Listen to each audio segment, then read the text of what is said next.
এই হিটওয়েভে চলমান যে হিটওয়েভ আছে এটাতে 18 জন লোক মারা গেছে, এর মধ্যে স্কুল শিক্ষক আছে। তারপরে যে হচ্ছে যে মাদ্রাসা বা প্রাইমারি স্কুল হাই স্কুলের ছাত্রছাত্রীরা আপনার স্কুলে যাওয়ার সময় দেখা যায় অর্ধেক পর্যায়ে ওরা অসুস্থ হয়ে পড়ছে।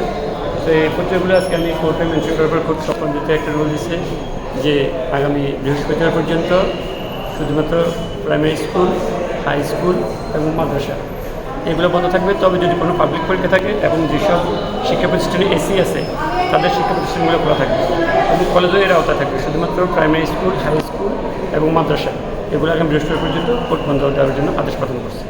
ও মানে আপনি কি বলেছিলেন কোর্টকে? আমি কোর্টে মেনশন করলাম যে মানে দেখেন চলমান হিটওয়েভে যে আমাদের পূর্ববর্তী ছাত্ররা আছে তারা অসুস্থ হয়ে পড়তেছে এবং আজকে যে বিভিন্ন পত্রিকা এবং মিডিয়া এগুলো আসতেছে যে চলমান হিটওয়েভে আসলে জনজীবন বিপর্যয়কর হয়ে পড়ছে। এখন এই যে স্কুল কলেজে পূর্ববর্তী শিক্ষার্থী যদি মারা যায় এর দায় কে নেবে? কোর্ট বলছে ঠিক আছে 18 জন যদি মারা গেছে দায়িত্ব তো স্বরাষ্ট্র মন্ত্রণালয় বা শিক্ষা মন্ত্রণালয় কেউ নেবে না।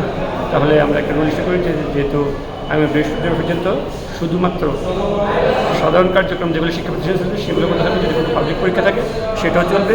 যাদের স্কুলে এসি আছে ওই স্কুলগুলো যদি চালাতে তারা চালাতে পারবে। হাই স্কুল বিশ্ববিদ্যালয় এর আওতায় বাইরে থাকবে। শুধুমাত্র প্রাইমারি স্কুল, হাই স্কুল এবং মাদ্রাসা এই স্কুলগুলো এই তিন ধরনের প্রতিষ্ঠানগুলো আপনার বৃহস্পতিবার পর্যন্ত বন্ধ থাকবে।